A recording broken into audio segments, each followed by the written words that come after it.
नमस्कार। विकास विकास के लिए सबका चश्मा अलग अलग है, सबके नजरिए अलग अलग है। विकास में चांद पर पहुंचना भी विकास है, सूर्य पर पहुंचना भी विकास है। सड़कों का जाल, चमचमाती सड़कों का जाल, आसमान छूते भवन, चमचमाते ऑफिस, ये सब भी विकास हैं।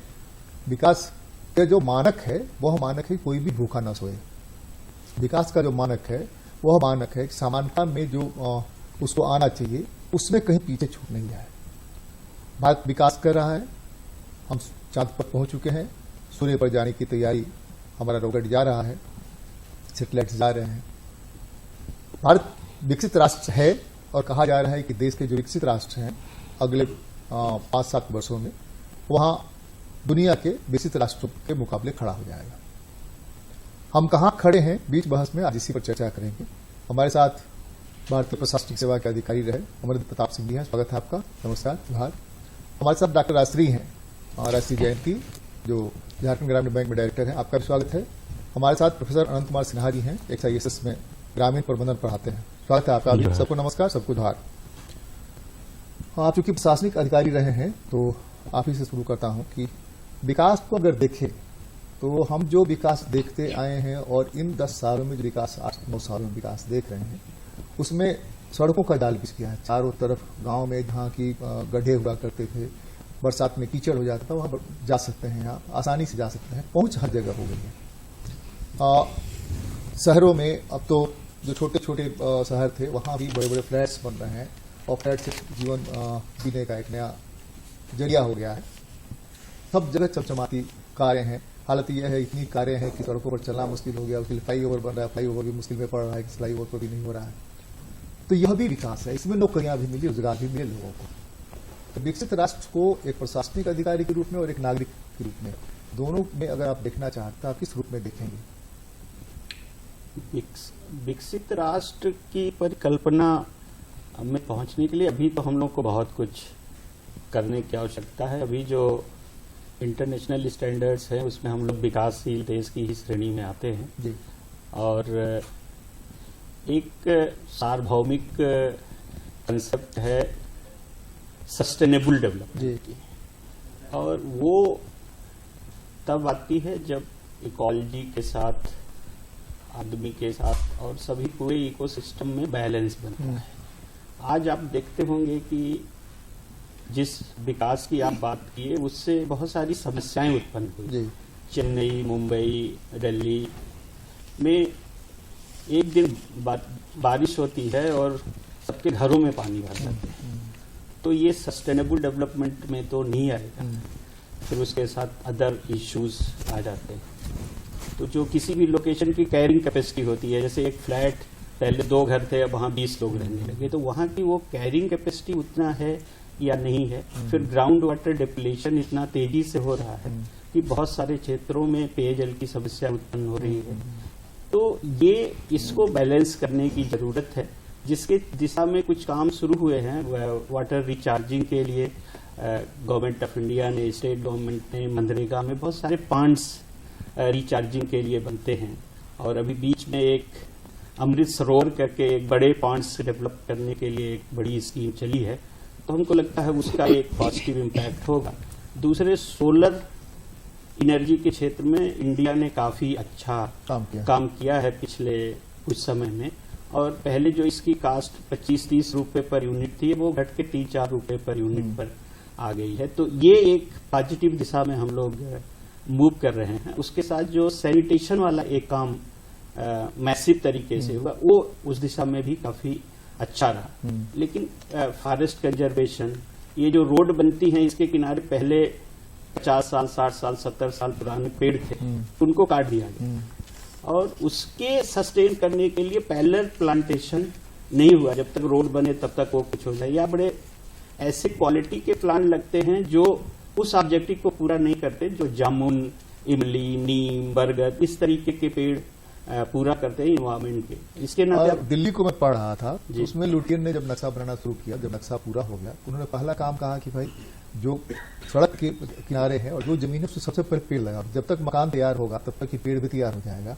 हमको लगता है दिल्ली उसी से सांस ले पा रही है आज भी। और इस तरह जितने भी शहर तैयार हुए या पहले जो सम्राट थे, जो राजा हुआ करते थे, सड़कों के किनारे फलदार वृक्ष, छायादार वृक्ष ज्यादा लगाते थे, सराय बनाते थे, पानी का आबादी उस अनुपात में बहुत बड़ी है। उस आबादी को हर किसी को असुरक्षा है। गांव में कोई रोजगार करने में जाति सबसे आगे आती है। शहर में आके हम कोई रोजगार करके जी सकते हैं, तो पलायन हो रहा है बड़े पैमाने पर। सड़कों का जाल बिछने से, रेलों की संख्या बढ़ने से पलायन बड़े पैमाने पर हो रहा है। मेट्रोज पर दबाव पड़ रहा है, शहरों पर दबाव पड़ रहा है और गांव खाली हो रहे हैं। किसी भी स्थिति पे हम बिना ऑक्सीजन के तो नहीं जी सकते, बिना पानी के नहीं जी सकते। खाने में थोड़ी बहुत कटौती हो सकती है, लेकिन इन दोनों के बगैर झारखंड के परिप्रेक्ष्य में अगर देखें तो झारखंड में भी सड़कों का जाल बिछा है, झारखंड में भी सोलर एनर्जी आई है और झारखंड में बहुत स्कोप भी है सोलर एनर्जी का, झारखंड में स्कोप है विंड एनर्जी का, स्कोप बहुत सारे हैं। लेकिन यहाँ पोर्ट्स भरे गए हैं, पोर्ट्स भर करके लोग बस गए हैं। कलेक्ट्रेट के सामने एक बड़ा सा तालाब हुआ करता था, वो तालाब एक डी साहब ने अपने जमाने में भरवा दिया 80s में, जबकि शहर का जितना सब था उसी से रिचार्ज होता था। पूरा रांची तालाबों का शहर था। तो अगर हम इस पर नहीं ध्यान देंगे, इसको नहीं रोकेंगे, तो आप जो कह रहे हैं इकोसिस्टम के साथ अगर हम डेवलप नहीं करेंगे तो कोरोना जैसी बीमारियां जब आएगी तो मरेंगे ना। एकदम ये खासतौर से शहरों में चूंकि प्राइस लैंड की काफी बढ़ गई और बिल्डर्स और जो गवर्नमेंट ऑफिशियल्स और ये हैं, इनके जो नेक्सेस ऑपरेट करते हैं वो बड़ी समस्या है। उसको कैसे मॉनिटर किया जाए, ये एक चैलेंज है किसी भी गवर्नमेंट के लिए। और शहरों में तो आप मतलब जैसे विदेशों में आप देखेंगे कि जो मेन शहर हैं वो सब नदियां वहां पे जरूर हैं और बड़ी नीट क्लीन नदियां रहती हैं। और लोकल जो मटेरियल ट्रांसपोर्ट होता है देखेगा कि बाई एंड लार्ज वो उस नदियों से ही कर लेते हैं, तो ट्रैफिक भी वो उस हद तक रिड्यूस कर लेते हैं। हमारे यहाँ अभी रोज मीडिया में आप देखते होंगे कि नदी के उद्गम स्थल को ही जाम कर दिया। तो ये एक बहुत बड़ा चैलेंज है जो बिल्डर का नेक्सेस है लोगों के साथ। और रांची स्पेसिफिक की बात करें तो लैंड एक बहुत बड़ा इशू है और झारखंड के सारे अर्बन इलाके में लैंड एक बहुत बड़ा इशू है जिसको एड्रेस करने की जरूरत है। अभी मैं जिस पोस्ट पे था कुछ समय पहले, तो वहां मैंने कई ऐसे मामले देखे जहां ऑफिशियल नेक्सेस से सरकारी जमीन को कब्जा किया गया। मैं करीब हजारों एकड़ जमीन का वो केस का डिस्पोजल करके गवर्नमेंट को कहा कि आप एक्शन लीजिए। तो अब पता नहीं, अब एक्शन के बारे में तो मैं नहीं कह सकता था, लेकिन वो मैंने कोर्ट में बकायदे। तो ये एक बहुत बड़ा चैलेंज है, लैंड मैनेजमेंट और जो नेचुरल रिसोर्सेज पहले से है उसको मैनेज। डॉक्टर राजश्री, आप तो ग्रामीण बैंक में हैं, डायरेक्टर हैं और पार्टी भाजपा में भी हैं पद पर। आप ये बताइए कि आप विकास को किस नजरिए से देखती हैं? देखिए, सबसे पहले तो तमाम दर्शकों को नमस्कार। और आपने विकास की अलग अलग परिभाषाओं की बात की, बिल्कुल सही है कि विकास को देखने का अलग अलग पैमाना है, अलग अलग नजरिया है। लेकिन हम ये देखेंगे कि हम विकास दर में हम कहाँ पहुंचे हैं। तो भारत का डंका आज जिस तरह से विश्व में बज रहा है और भारत को जिस तरह से जो विकास की गति हो रही है उसको देखकर विदेशों में किस तरह से दांतों तले उंगली दबाकर लोग एक अचरज की निगाहों से देख रहे हैं, उससे भारत का सम्मान किस तरह से बढ़ा है ये किसी से छुपा हुआ नहीं है। आपसे बात करते करते मुझे अचानक याद आ रहा है कि एक जो उदाहरण हम लोगों ने दूरदर्शन में और अखबारों में, रेडियो में सुना पढ़ा कि जब पपुआ न्यू गिनी में भारत के प्रधानमंत्री श्री नरेंद्र मोदी जी जापान यात्रा के बाद लैंड किए, तो वहां के जो प्रधानमंत्री जी थे जेम्स मारापे जी, वो किस तरह से पैर छू के उनका स्वागत किया। तो एक भाव उसमें आता है। ये पैर छू के स्वागत करना ये उतनी बड़ी बात नहीं जितनी बड़ी बात है कि ये भाव जो पूरे भारतीयों को एक गर्व से प्रधानमंत्री के ऊपर नाज हुआ और हम भारतीय हैं इस पर हमें गर्व हुआ, ये बहुत बड़ी बात है। और अभी आपने जब बैंकों सड़कों की बात की तो मैं भी ये कहना चाहूंगी कि सड़क जो है वो इंफ्रास्ट्रक्चर में एक बहुत बड़ा रोल अदा करता है। एक हम कहेंगे कि अगर किसी राज्य का या किसी देश का विकास का आईना है सड़क, तो बहुत अतिशयोक्ति नहीं होगी। तो सड़कों की गति की बात करें तो 2014-15 की बात करें तो जिस तरह से जो आंकड़ा था और अभी 1,045 करोड़ 1,45,155 किलोमीटर तक ये फैल गया।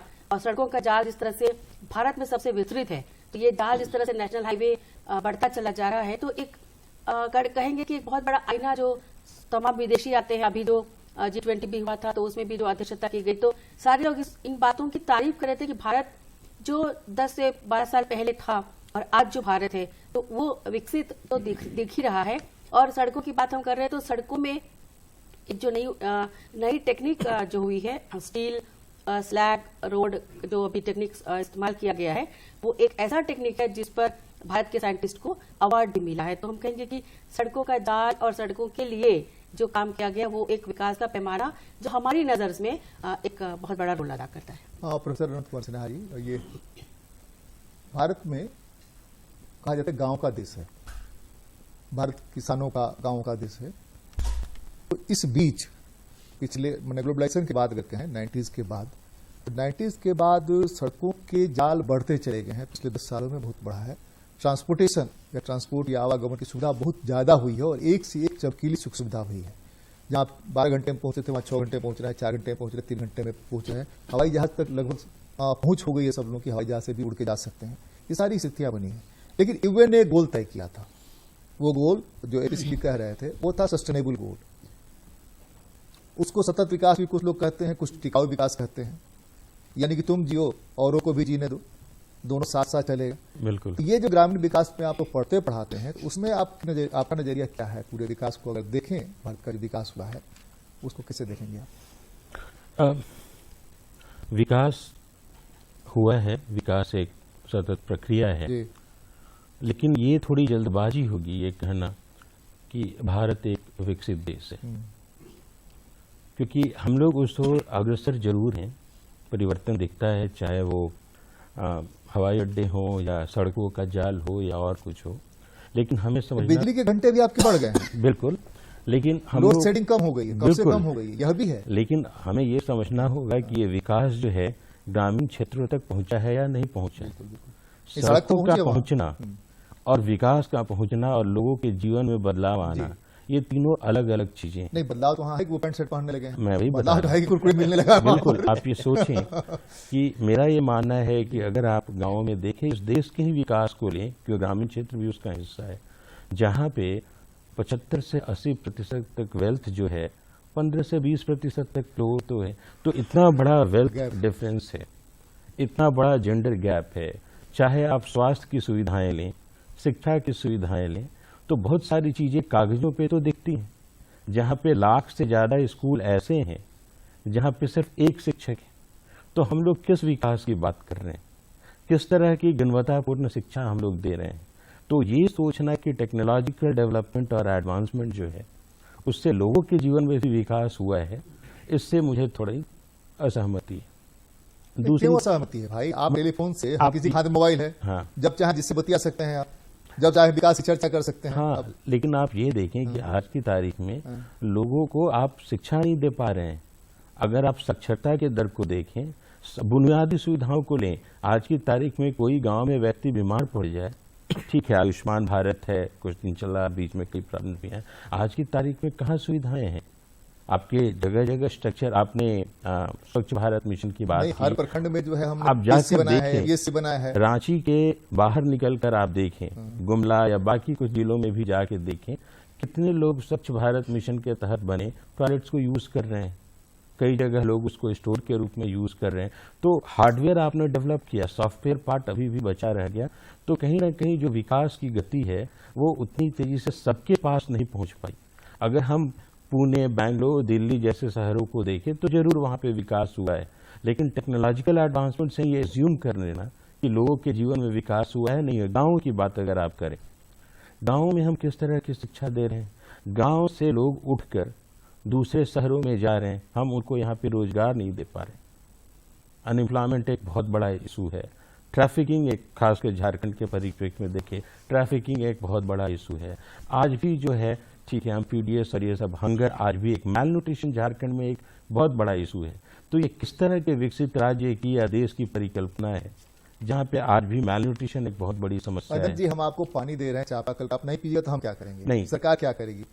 हम आपको चापाकल का शुद्ध पानी दे रहे हैं, आप चापाकल का पानी नहीं पीकर के जहां तहां का पानी, तो मैं कह रहा हूं कि हमारी जो विकास का जो मॉडल है वो टॉप डाउन अप्रोच है। आपने हार्डवेयर में टॉयलेट्स तो बना दिया, लेकिन लोगों को जागरूक करने का काम, शिक्षित करने का काम, ये भी जो काम है, ये इसी देश की समाज सरकार का काम है जो हम लोगों ने नहीं किया। सो सिर्फ इंफ्रास्ट्रक्चर डेवलपमेंट से जरूरी नहीं है। आज कई गाँव में आप जाएं, लोगों ने मनरेगा का नाम तक नहीं सुना है, और बहुत सारे विकास जो हैं वो तो कागजों पर ही हैं।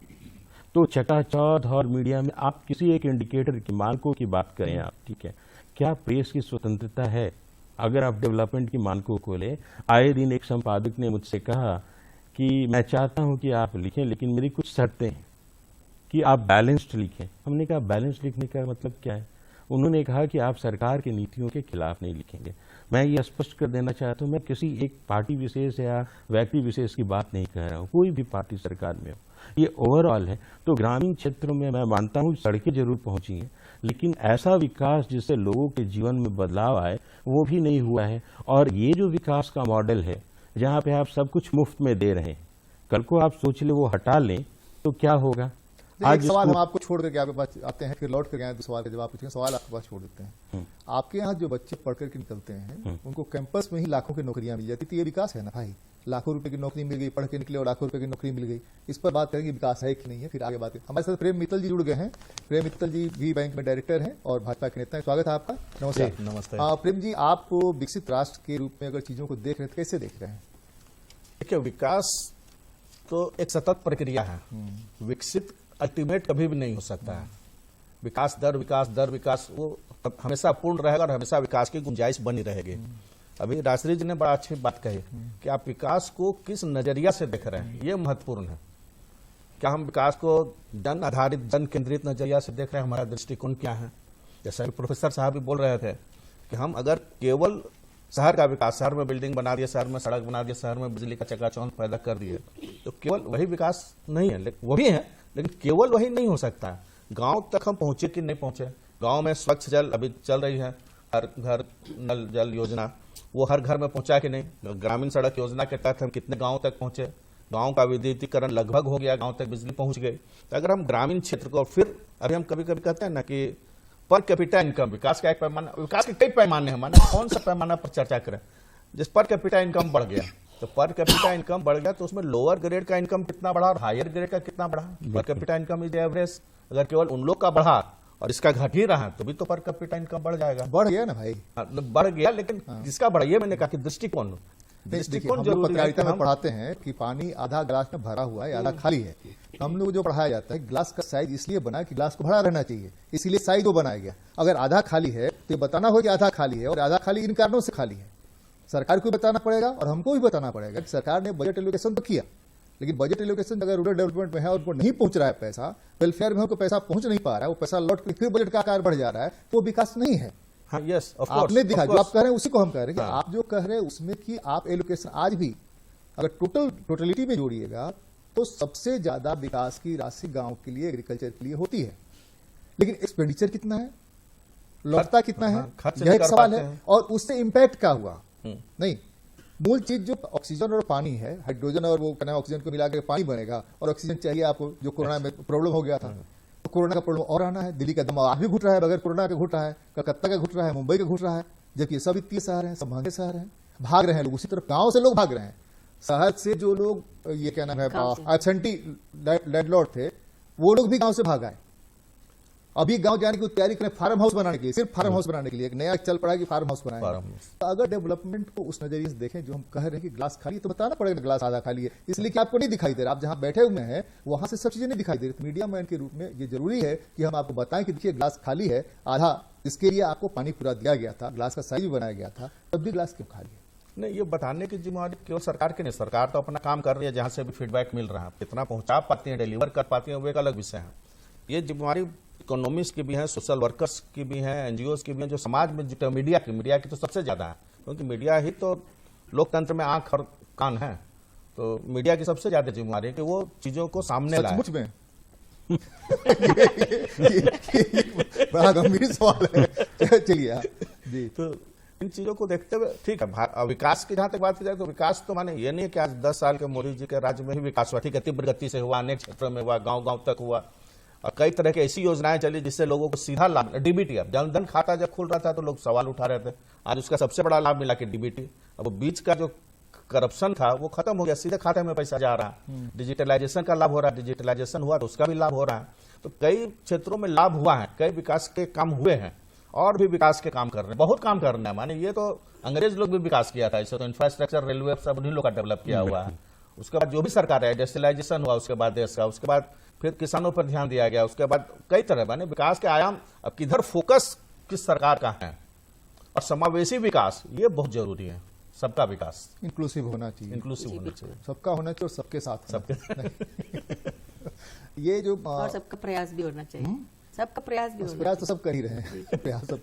एक जो है कि आदमी को गांधी जी का जो अपना थ्योरी है, उस थ्योरी में है स्वावलंबी बनाना।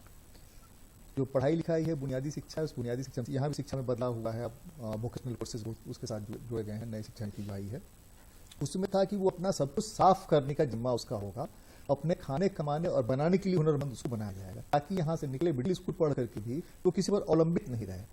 इस बीच में जो पूरी शिक्षा व्यवस्था थी, शिक्षा पद्धति थी, वो जो आई, तो धीरे धीरे यह हो गया कि बच्चा अगर टीचर पत्ता चुनवा रहा है, मीडिया में बड़ी बड़ी खबर है, देखिए तो पढ़ने जाते उससे पत्ता चुनवा रहे हैं। रविन्द्रनाथ ठाकुर का आप शांति निकेतन देख लीजिए, जो नवोदय तरहाट का कंसेप्ट था उसको देख लीजिए। चीजें ये जो बदली हैं, आदमी को देखने का नजरिया बदला है, उसमें कैसे ठीक ठाक किया जाता है कि वह विकास को भी ढंग से देखे कि अगर हमारा बच्चा स्वावलंबी नहीं होगा, हुनरमंद नहीं होगा, तो कहीं काम में नहीं आएगा। हम सिर्फ डिग्री बटोरने में, बाप की जिम्मेवारी यही है कि उसको बढ़िया डिग्री में, बढ़िया कॉलेज में डाल दे, बढ़िया स्कूल में डाल दे और डिग्री की व्यवस्था कर दे। डिग्री ही सिर्फ आने वाले दिनों में नौकरी मिलेगी क्या उसे? आने वाले दिनों में रोजगार मिलेगा क्या उसे? नहीं, देखिए ऐसे भी जो डिग्री बेस्ड एम्प्लॉयमेंट होता है वो हाईएस्ट पे कितना बहुत कम परसेंटेज में होता है। किसी भी ऑर्गेनाइजेशन में 2-3% ही ऑफिसर रैंक में लोग होते हैं, बाकी तो उसके नीचे ही लोग रहते हैं। और आज भी करीब 50 करोड़ लोग जो हैं वो स्वरोजगार या स्मॉल स्केल इंडस्ट्री या इससे जुड़े हुए हैं। तो ये जरूरी है कि बेसिक एजुकेशन तो जरूरी है, लेकिन स्किलिंग जो है वो एक टफ जॉब है जी। और वो ये संभव नहीं है कि आप 1 महीने में, 2 महीने में या 3 महीने में एक बड़ा मास प्रोडक्शन टाइप में आप स्किलिंग कर दीजिए। और बहुत सारे लोग, चूंकि पैसा फ्लो हुआ तो उसमें बहुत सारे लोग शामिल हो गए, जो किसी भी प्रोग्राम में होता है। तो वो स्किलिंग, क्वालिटी स्किलिंग हो रही है, वो बहुत जरूरी है। एक बार एक वर्कशॉप में मैं था तो एक ऑर्गेनाइजेशन के लोग आए थे, बोले हम तो इंग्लिश सिखाते हैं, तो जो लोग थोड़ा बहुत नर्सिंग और कुकिंग ये सब जानते हैं उनको विदेशों में हम अच्छे पैकेज पे नौकरी डाली, वो इंग्लिश कन्वर्सन। तो वो एक चीज, उस तरीके की चीजें की इंटीग्रेट करके कैसे स्किलिंग किया जाए कि एम्प्लॉयबिलिटी एश्योर्ड हो जाए। पढ़ाई कम भी रहेगी तो चलेगा, कोई पढ़ाई का बहुत जरूरत नहीं। आज भी जो राजमिस्त्री बहुत से होंगे वो अनपढ़ होंगे, बिल्कुल, लेकिन वो बहुत सारे इंजीनियरिंग ग्रेजुएट से अच्छी सैलरी पा रहे होंगे या पैसा कमा रहे होंगे। तो क्वालिटी ऑफ स्किलिंग बहुत इंपॉर्टेंट है कि उसको हम कैसे इंश्योर करें और किस क्षेत्र में दें, वो मार्केट लिंक होना चाहिए। जैसे यहाँ एक पैन आईआईटी करके एक ऑर्गेनाइजेशन झारखंड में वेलफेयर डिपार्टमेंट के साथ वो करते हैं काम, तो उनका एश्योर्ड है वो जितने लोगों को लेते हैं उतने लोगों को वो एम्प्लॉयमेंट दिलवा देते हैं और ठीक ठाक रोजगार। यहाँ पे जो टूल रूम है, टूल रूम पॉलिटेक्निक कॉलेजेस से बेटर एम्प्लॉयमेंट दे रहे हैं और वो फीस लेके पढ़ाते हैं और वो 4 साल का कोर्स है, लेकिन टूल रूम से निकला लड़का 12-15 हजार और 2-3 साल में वो 25-35 हजार रुपए महीने कमाने लगा। शायद हमारे पॉलिटेक्निक के बच्चे 100% प्लेस या 30% भी हो रहे हैं कि नहीं। पॉलिटेक्निक को तो एक फेज था जिस फेज में खत्म कर दिया गया था, बंद हो गए थे लगभग सारे पॉलिटेक्निक बंद, आईटीआई या पॉलिटेक्निक ये दोनों लगभग बंद होने के कगार पे थे। इधर शुरू हुए हैं 5-7 साल में, अगर कहें तो 5-7 साल में शुरू हुए हैं। जो हमारे पास इंफ्रास्ट्रक्चर था उसको तो हमने किसी कारण से, अब हम पोलिटिकल कारण में नहीं जाना चाहेंगे, वो बंद हो गए। तो उससे अगर कंपेयर करेंगे, बना इसी के लिए था। अगर देख लिया जितने कारखाने झारखंड में है, पॉलिटेक्निक से निकलने वाले बड़ी संख्या है बच्चों की जो रिटायर कर गए होंगे अभी, और एकाएक ये फेज, इसलिए इंडस्ट्री से जैसे जुड़ते थे इंटर्नशिप में वैसे उसको सेलेक्ट करता था। अगर आपके पास हुनर है, आप काबिल है तो आपको ले लेंगे, फिर धीरे धीरे चीजें अगर बढ़ाने लगी। जी, तो ये वही बेसिक है। जो पहले क्या था कि जो हाई स्कूल पास थे, 8वां पास थे, वो आईआईटी में जाते थे, और जो मैट्रिक पास थे वो पॉलिटेक्निक में जाते थे। और उसी पे बहुत सारे, अब तो इंटर पास बच्चों की संख्या भी काफी बढ़ गई और सारे लेवल बढ़ गए। तो वो की है, अगर उसको हम स्ट्रेंथन करके अगर क्वालिटी नहीं देंगे तो ये थोड़ा मुश्किल होगा। और जो वो इनके साथ इंटर्नशिप करते थे जो कंपनियों के साथ, वो टाइप करना भी कहीं से कहीं हमको करना पड़ेगा, क्योंकि उनकी क्या डिमांड है, हम किसी भी क्षेत्र में किसी को ट्रेन कर देते हैं। जैसे झारखंड में आप देखेंगे तो सर्वेयर की, अमीन की, इसकी शॉर्ट हैंड स्टेनोग्राफर्स की बहुत कमी है। लेकिन कोई भी जो आईटीआई है या पॉलिटेक्निक है, ये इसमें नहीं स्किलिंग कर रहे हैं। और उसके नाते मैंने कई हजारों हजार लोग इसमें एम्प्लॉय हो सकते हैं। बड़ी संख्या में केरला से लोग आते हैं साउथ आके से यहाँ आते पे हैं पढ़ने करते के लिए। हैं।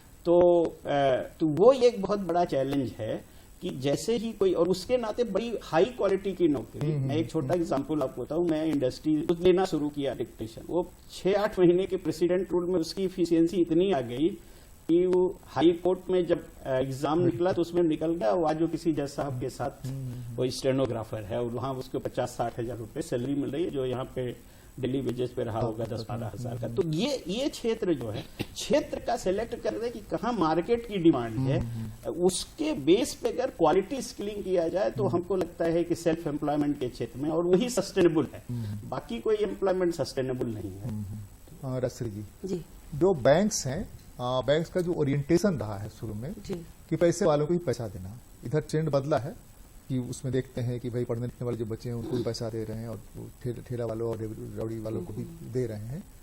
तो बैंक का एटीट्यूड बदले, जी इस तरह की चीजों को सेलेक्ट करें। इस तरह का इंस्टीट्यूशन जब बता रहे थे पी सिंह साहब की, इस तरह का अगर ट्रेनिंग सेंटर कोई खोलता है तो उसको मदद करने के लिए उसमें क्या है, बैंकों का भी अप्रोच क्या है? देखिए, जब 2015 में अगर हम बात करें, जो ग्रामीण क्षेत्रीय बैंक की जो स्थापना हुई थी, और 1975 में जो स्थापना हुई थी, जब इंदिरा गांधी जी उस समय प्रधानमंत्री जी, तो उस समय सिर्फ 5 क्षेत्रीय बैंक थी, और आज हम देखिए कि 22,000 से ज्यादा शाखाएं हैं उसकी। तो ये न कहीं तो ये ग्रामीणों को ही लाभ पहुंचाने के लिए इस बैंक की स्थापना हुई। तो जो आप कह रहे हैं कि किस तरह से इसको लाभ पहुंचाया जाएगा, तो अभी कुछ दिन पहले जब हमने ज्वाइन किया था और उस समय जब बातें हो रही थी निदेशक महोदय, चेयरमैन साहब से वहां पर, तो वो उन्होंने ये कहा कि हम जिस तरह से जो खोमचे वाले हैं या छोटे काम करने वाले दर्जी होते हैं, छोटे छोटे दुकान वाले होते हैं, उन सबको एक शुरुआत किया 5-5 हजार, खास करके कोरोना के बाद के समय की बात करूं तो 5-5 हजार रुपए देके उनको स्टार्ट करवाया किसी न किसी छोटे छोटे काम से। और जब उनका जब 10,000 होने लगा तो वो 5,000 रिटर्न किया और फिर 5,000 उनको दिया गया। तो इस तरह से ये ऑनगोइंग एक प्रोसेस हुआ, जो अनेक जो छोटे छोटे काम करने वाले हैं उनको एक बहुत बड़ा इसका फायदा हुआ। और लोग इसी तरह से, अगर हम बैंकों की बात करें, कि अगर बैंक का जो सपना जिन्होंने देखा नहीं, जो ग्रामीणों ने कभी सीढ़ी नहीं देखा, कभी दरवाजा नहीं देखा, उनका खाता खुला बैंकों में, तो ये जो उनका जो जरिया था, चाहे वो पैसा पाने का हो, पैसा रखने का हो, ये जरिया ही बंद था। तो ये जरिया खुला, और डिजिटल इंडिया के माध्यम से जिस तरह से लोग आजकल डिजिटल ट्रांसफर के माध्यम से लोग आजकल ग्रामीण भी बहुत इस पर अवेयर हो गए हैं। ये एक बहुत बड़ी अच्छी बात दिखी बैंकों के माध्यम से। आनंद जी, आप लोग एक सीएसएस में रूरल डेवलपमेंट और रूरल मैनेजमेंट पढ़ाते हैं, बिजनेस मैनेजमेंट पढ़ाते हैं, तो आप का इंस्टीट्यूट जिस एम के साथ खड़ा हुआ, फादर ने खड़ा किया था, मुझे याद है, वह एम है क्या? या बच्चे निकलते हैं तो आजकल सीएसआर है, उसमें मल्टी करोड़ के पैकेज, मल्टी लाख के पैकेज और ये सारा कुछ मिला करके, तो ये जो हो रहा है उसके पीछे क्या लगता है आपको कि कैंपस से बच्चे लाखों के वो में चले गए, वेतन में चले गए, पैकेज में चले गए, तो वो ग्रामीण विकास में जाकर सिर्फ खाका बनाएंगे? जो मूल काम था कि सचमुच ग्रामीणों के साथ जुड़ करके उनकी पूरी एटीट्यूड को बदलना और वहां पर डेवलपमेंट को नए सिरे से उनके अनुसार जो इंक्लूसिव है वो करना, तो उसमें आप लोग जो ट्रेनिंग देते हैं, तो ट्रेनिंग का दोष है या पूरा जो माहौल है उस माहौल का दोष है? यह बहुत ही अच्छा और बहुत ही गंभीर सवाल है। जैसा आपने कहा कि जब एक्साइसिस की स्थापना हुई, उसके पीछे यही एक विजन था, पुटिंग द लास्ट फर्स्ट, और हमारे छात्र जो हैं ग्रामीण प्रबंधन के जो हैं दूर दराज के गांव क्षेत्र में जाएं और वो ऐसा काम करें, लोगों के साथ काम करें ताकि लोगों के जीवन में विकास ला सके। विकास है, बदलाव है। जहां तक हमारी ट्रेनिंग का सवाल है, आज भी कहीं ना कहीं ये संघर्ष है। एक तरफ जो है हमारे अपने वैल्यूज और विजन है, और दूसरी तरफ मार्केट फोर्सेस है जो बार बार कहते हैं कि मुझे ये नहीं, ये चाहिए। तो हम लोगों ने अपने ट्रेनिंग में बहुत हद तक कॉम्प्रोमाइज नहीं किया है। आज भी जो हम ट्रेनिंग देते हैं उसी विजन के साथ देते हैं। आज भी हमारे बच्चे जो हैं 30 दिनों तक जो है रूरल कैंप में, रूरल इमर्शन प्रोग्राम में जाते हैं, जहाँ 24/7 वो वहीं पे रहते हैं, PRA करते हैं, गांव वाले ही उनके शिक्षक होते हैं। उसके अलावा अर्बन फील्ड वर्क्स और इस तरह के, तो हमारे करिकुलम इस तरह से है कि हमारी ट्रेनिंग उसी तरह से है। लेकिन आज की तारीख में बच्चों की सोच बदली है। वो सोचते हैं कि बाकी लोगों को लाखों का पैकेज है, हम 10,000 20,000 में क्यों जाएं। बिल्कुल। हाल के दिनों में जो स्वयंसेवी संस्थाएं हैं, NGO सेक्टर है, वो श्रिंक किया है। चाहे वो FCRA हो या और कई कारणों से, तो रोजगार बहुत कम हुए इस क्षेत्र में। तो बच्चे आते हैं, दे आर ट्रेंड, आज भी उनकी डिमांड है उनकी ट्रेनिंग के कारण, क्योंकि वो बहुत ही ग्राउंडेड होते हैं, उनको ज्ञान है, लेकिन वो जा रहे हैं CSR, FMCG। आजकल बच्चे बहुत सिंपल कहते हैं कि what is return on investment, yes yes isn't it? तो बातचीत की जो तरीका है वो लोगों का शुरू में जरूर एडमिशन के समय कहेंगे या 1-2 महीने, एक ट्राइमेस्टर तक की हम लोगों के, लेकिन अंततः वो भी वही उस दौर से वो बाहर नहीं है। तो वो एक समस्या है। लेकिन हाँ, आज भी हमारे बच्चे जो हैं, बहुत सारे बच्चे जो हैं JSLPS, जीविका प्रोग्राम, राजस्थान, ये बिहार में कई राज्यों में जा रहे हैं और उस तरह का काम कर रहे हैं, अच्छा कर रहे हैं, लेकिन वहाँ पे डिमांड कम है और पैकेज वहाँ लाखों वाला शायद नहीं है। तो उसमें यह है कि बच्चे दूसरी तरफ भी जा रहे हैं, खासकर CSR में, बैंकिंग सेक्टर्स में काफ़ी बच्चे जा रहे हैं। माइक्रो फाइनेंस एक दूसरा बहुत बड़ा एरिया है जिसमें हमारे ढेर सारे बच्चे जा रहे हैं। लेकिन हाँ, ये मार्केट के, क्योंकि बेसिकली अंततः आप कंपनी कहती हैं कि मुझे ये चीज़ें चाहिए, बच्चे इस चीज़ में ट्रेन होने चाहिए।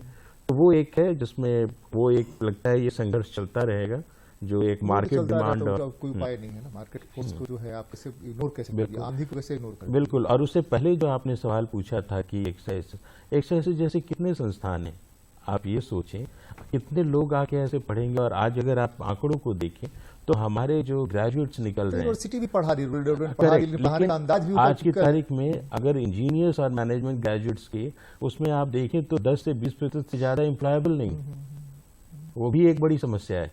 तो अगर आप टॉप के इंस्टीट्यूशंस को, वही बात है कि आप देख रहे हैं कि आप टॉप जो हैं, जो 20% है, आप उनको देख रहे हैं, लेकिन अगर हम विकास की बात करते हैं, हमें उन 80% के बारे में भी सोचना पड़ेगा। तो ये 20% जो 20-80 गैप है, वो एक बहुत ही महत्वपूर्ण गैप है जिसके बारे में हम लोगों को सोचना चाहिए। प्रिय मित्तल जी। बिल्कुल ठीक है प्रोफेसर साहब।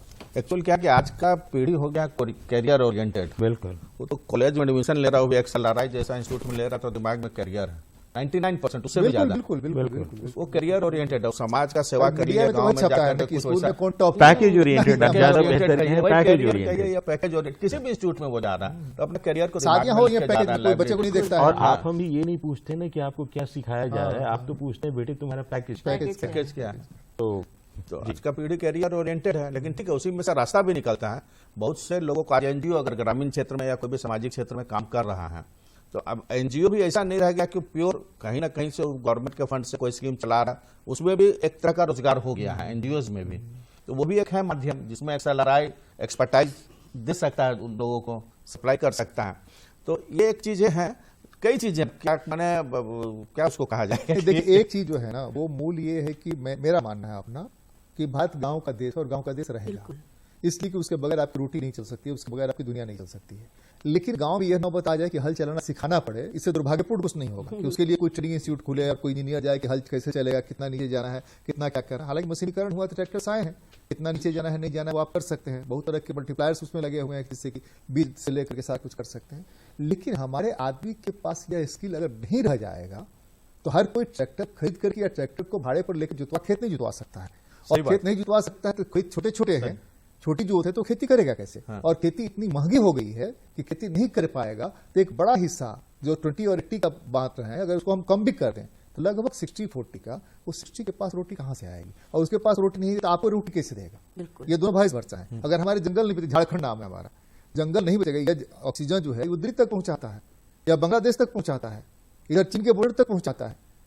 तो ये पेड़ का होना, पेड़ हम जंगल लगा नहीं सकते, पेड़ लगा सकते, पेड़ लगा सकते, जंगल नहीं लगा सकते हैं, या किसी के पास की बात नहीं जंगल लगाना, वो तो प्रकृति का नहीं। तो उसमें जो है हमको जो सोचना है वो सोचना है जो पीछे छूट जा रहे हैं वो नहीं छूटे, उनको कैसे ये जोड़े उसके साथ। जैसे कि इन्होंने बताया, आपने बताया कि बैंक में खाते उनके खुलवा दिए गए, तब उनका डिजिटल ट्रांसफर से घपले नहीं हो रहे हैं, हो सकता है नहीं हो रहे हैं, लेकिन हम सचमुच में उनको स्वावलंबी बना पाए क्या, एक सवाल है। एक सवाल है कि वो भूखे नहीं रह रहे हैं क्या, उनको भर पेट रोटी मिल जा रही है क्या, वो अपने बच्चे को पढ़ाने, उसकी पढ़ाई को मॉनिटर करने में सक्षम हो पाए क्या, नहीं। बिल्कुल सही मैंने बहुत सही दिशा में आप बात को ले जा रहे हैं कि आज मान लीजिए मास स्किल पे स्किल डेवलपमेंट हो रहा है गवर्नमेंट की तरफ से, लेकिन जो स्किल वहां पे डेवलप हो रहा है that is requirement of corporate sector.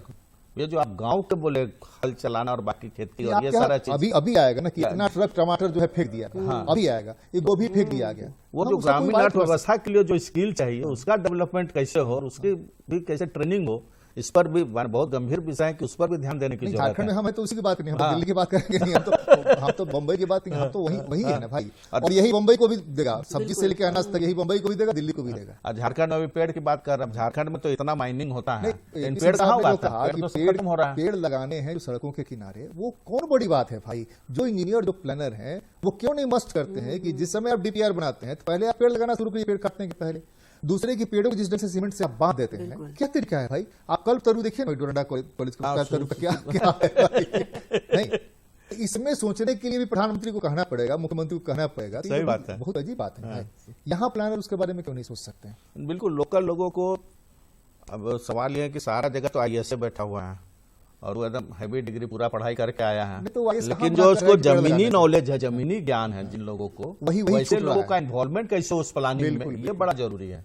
देशज ज्ञान जो है, इंडिजिनस नॉलेज जो है, उसके साथ हम कैसे कैसे जोड़ें उसको तालमेल करें। शासन को और प्रशासन को। Yes, बात तो होती है, ये पॉलिटिकल बहुत लोग ये जरूरी बात है। करते हैं, लेकिन बात बन नहीं रही है उसके साथ मुझे तो कैसे लगता है वो जो पेड़ लगाने की प्रक्रिया आप बोल रहे हैं, पेड़ लगाना ही नहीं बल्कि उसको कम से कम 3 साल तक मेंटेनेंस का भी उन्हीं को दिया जाए जिम्मा, ताकि वो एक अपनापा भी उससे जुड़ता है और पेड़ जो है वो 3 साल तक पनपता है तो फिर आगे बढ़ ही जाता है। देखिए, हम लोगों के पास एक दिक्कत है ना कि फ्री का जो भी है उसका कोई वैल्यू नहीं है।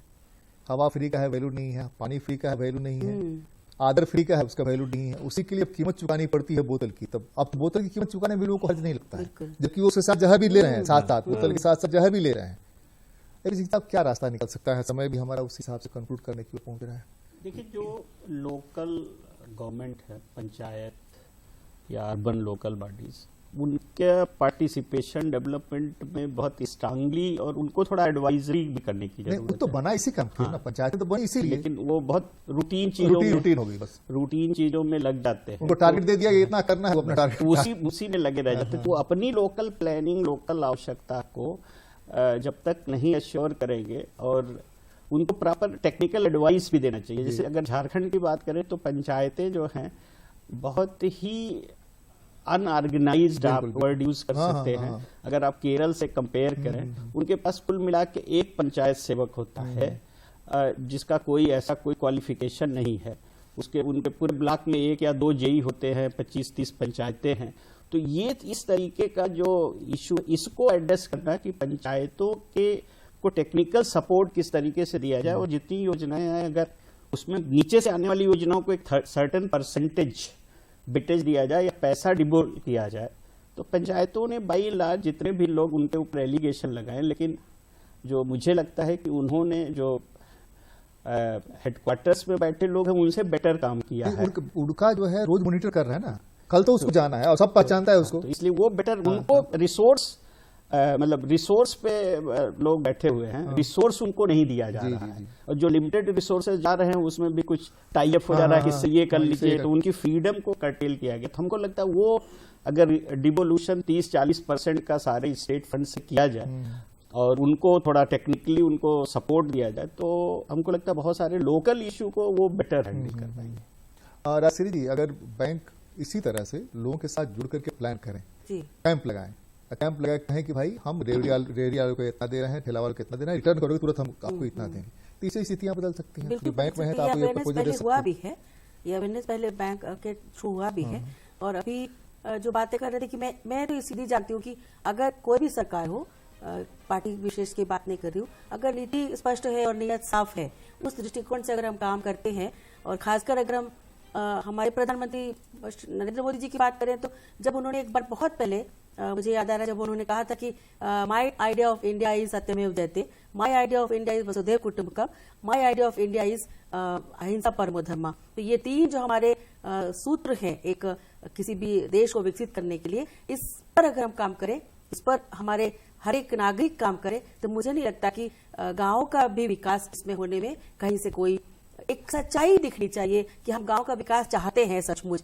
और ऐसा नहीं है कि गांव का विकास दिख नहीं रहा है, चाहे वो आप बिजली की व्यवस्था में देख ले, सड़कों की व्यवस्था में देख ले, पानी की व्यवस्था में देख ले, महिलाओं की शिक्षा की बात राजश्री देख जी, ले। नल लगा देंगी, पानी कहाँ से आएगा? भूगर्भ में तो पानी लिमिटेड है ना, जी, बिल्कुल। और दूसरे तो के वो तो पठारी शहरों में भी इलाके, आजकल लोग भोग रहे हैं उसको। पठारी इलाके में जी। अगर आप नल दे देंगी बोरिंग करके तो पानी आएगा कहाँ से? क्योंकि आपके तालाब तो मर गए, बिल्कुल। या तालाब को कब्जा कर लिया गया, तालाब पर मकान बना दिया गया, तो पानी उस नल में कहाँ से आएगा? गंगा से पानी साहेबगंज से लेकर के राजमहल से लेकर कितना पानी दीजिएगा आप पूरे राज्य को? ये सवाल है ये ना, तो कहीं न कहीं हमें इसको ये देखना भी ही सोचना पड़ेगा ना। जी। भूगर्भ जल अगर खत्म हो जाएगा, भूगर्भ जल के लिए बरसात का पानी जो होता है वो तालाब में आता है, तालाब से सूख करके भूगर्भ जल को भरता है। और हमारे यहाँ तो बहुत कम चट्टान है जहाँ की वहां पर एक ऊपर है और दूसरे पानी जाता है, लिमिटेड पानी रहता है। अब तो देखिए ना बड़े शहरों पैमाने में- पर माइनिंग है जी। हमारे पास, बड़े पैमाने पर माइनिंग, माइंस में बहुत सारे माइंस हैं, सैकड़ों माइंस हैं जहाँ की पानी भरा हुआ है, उस पानी से मैनेजमेंट हो सकता है, जी। गांव को सिंचाई के लिए और पीने के लिए दिया जा सकता है। ये बहुत ज्यादा कर सकते जी। हैं, इसीलिए कोई अतिरिक्त खर्च करने की जरूरत नहीं है। जो कंपनी का CSR है उसी में हो सकता है। अभी हम लोग जब कानपुर गए थे वहां भी इसी तरह देखा मैंने कि कहीं एक पानी बह रहा है और वहां से वो पानी को कलेक्ट किया जा रहा है और उस पानी से सिंचाई की व्यवस्था हो रही है। तो कहीं ना कहीं ये इनोवेटिव आइडियाज तो होने ही चाहिए गांव के विकास के लिए अगर बात करें तो। अनंत जी, एक सवाल बहुत दिनों से मेरे मन में घूम रहा है कि पढ़ाई लिखाई चीटर बना रही है क्या हम लोगों को? पढ़े लिखे लोग चीटर बना हो रहे हैं क्या? चीट करना है? जो पढ़ा लिखा है वो अपने ही बिल्कुल, जो ये सबसे बहुत कम ही- बहुत ही गंभीर सवाल है कि ये वैल्यूज वाला जो सवाल है कि आप ये सोचें, कई बार आश्चर्य होता है कि जहाँ पे पूरा का पूरे पहले होता था कि एक या दो व्यक्ति करप्ट हैं, जहाँ पूरा सिस्टम ही करप्ट हो जाए। हम विकसित देश की बात कर रहे हैं, योजनाएं गांवों तक पहुंच ही नहीं पा रही है। जनप्रतिनिधि जो हैं या लोकल वही कॉन्ट्रैक्टर बन गए हैं। आपको दूर जाने की जरूरत नहीं है। आप और माझी के कुछ गाँव, हाँ मैं कॉन्ट्रैक्टर था, आप और नहीं, आप और माझी के कई गांवों में चले जाएं, आपको तो नल लगे हैं हर घर के बाहर, वर्षों से पानी नहीं है, कॉन्ट्रैक्टर बीच में भाग गया, जल मीनार पूरा नहीं हुआ है। तो ये बहुत ही समस्या है। वी आर लिविंग इन, हम लोग एक वैल्यूलेस सोसाइटी में रह रहे हैं। आज की तारीख में जो है समाज से दो शब्द गायब हो गए हैं, एक है लाज और दूसरा है लिहाज। जब ये समाज से दो शब्द खत्म हो जाए वही मैं कह रही हूँ। तो आप समझें कि क्या होगा। आज पूर्ण विकास नहीं हो रहा है, इसका कारण नीतियों में समस्या नहीं है। आप देखिए झारखंड में करप्शन का जो लेवल है, जो सुनने में आ रहा है, देखने में आ रहा है, मीडिया में आ रहा है, अस्पतालों में जो सुन रहे हैं आप, किस तरह से, मुझे तो लगता है कि कभी न कभी ये कहना कि हम विकसित हैं बहुत ही बेमानी है। तो हाँ, ये जरूर है कि कहीं ना कहीं, क्योंकि वैल्यू एजुकेशन स्कूल से नहीं, वो परिवारों से शुरू होता है। ये सोचना चाहिए कि परिवारों में, घरों के अंदर लोगों ने बातचीत करना बंद कर दिया है। आज माता पिता जो है बच्चों से बातचीत तक नहीं करते हैं। पहले बच्चे आते थे, अगर कि रिश्तेदार, तो उनसे बातचीत करते थे। आजकल 10 बार कहना पड़ता है कि जाकर मिलो। तो जो वैल्यूज की जो आप बात आते कर, थे खुशी मनाते थे कि हमारे यहाँ पुप्पा आने बिल्कुल। वाले हैं, चाचा आने तो वाले ये हैं, जो- नाना आने वाले हैं, मामा आने वाले हैं। ये जो आप अरे वैल्यूज, क्या आती- ये जो वैल्यूज की जो बात होती थी, family as a institution is in crisis. हम न्यूक्लियर से ज्वाइंट से आपके दोस्त न्यूक्लियर, हैं, आप जाके मिलिए, अरे न्यूक्लियर से आपसे कोई मिलने आए आप जाके आप ज्वाइंट फैमिली से न्यूक्लियर फैमिली में आए। We all are living in a nano family. बिल्कुल, बिल्कुल। एक ही किचन है, लेकिन कोई पिज्जा बना मंगा के खा रहा है और हर कोई डाइट पे है। तो बेसिकली अगर आप देखें तो परिवार की जो संरचना है, तो वैल्यूज दे, आज की तारीख में जो है बड़े बूढ़े जो है समाज में वो बोझ हो गए। जहां से आपको वैल्यूज मिलते थे, कोई रोकने वाला होता था, टोकने वाला होता था। तो हाँ, शायद इस कारण से मुझे लगता है कि अकादमिक संस्थानों से ज्यादा परिवार की भूमिका उसमें होनी चाहिए। नहीं, ये तो एक बात मिनट आपने में, ठीक ही कहा मुझे कि भाई conclude परिवार जो है, परिवार थोड़ा दिन के बाद, हालांकि कभी कभी चुटकुला के रूप में भी बात आता है कि अगला पीढ़ी जो है ना, भुआ मौसी और ये सब जो रिश्ते हैं ना, वो सब खत्म, चाचा ताऊ खत्म, कोई रहेगा ही नहीं। सब अंकल हालांकि आंटी साहब हो हम तो हमारे एक वाला हो गया है, तो कोई जानेगा ही नहीं कि कुछ ही समझता भी होता यह है। देश बदल रहा है, विकास भी हो रहा है, चमचमाती सड़कें, हाई स्पीड वाली ट्रेन, फ्लाइट्स, ये सब हैं। लेकिन यह विकास तब ज्यादा मायने रखेगा, तब सचमुच में वैल्यूबल बनेगा, जबकि जो हाशिए पर हैं उनको भी 2 वक्त की रोटी मिल जाए, उनको भी आश्रय एक ढंग का मिले। योजनाएं तो हैं, योजनाएं सचमुच में उन तक पहुंचे। अगर पहुंचेगा तो यह देश सचमुच में दुनिया का सबसे विकसित राष्ट्र होगा। बीच बहस में आज तो बस इतना ही। अगली बार मिलते हैं किसी और मुद्दे पर चर्चा करते हैं। नमस्कार, बहुत बहुत धन्यवाद, जोहार।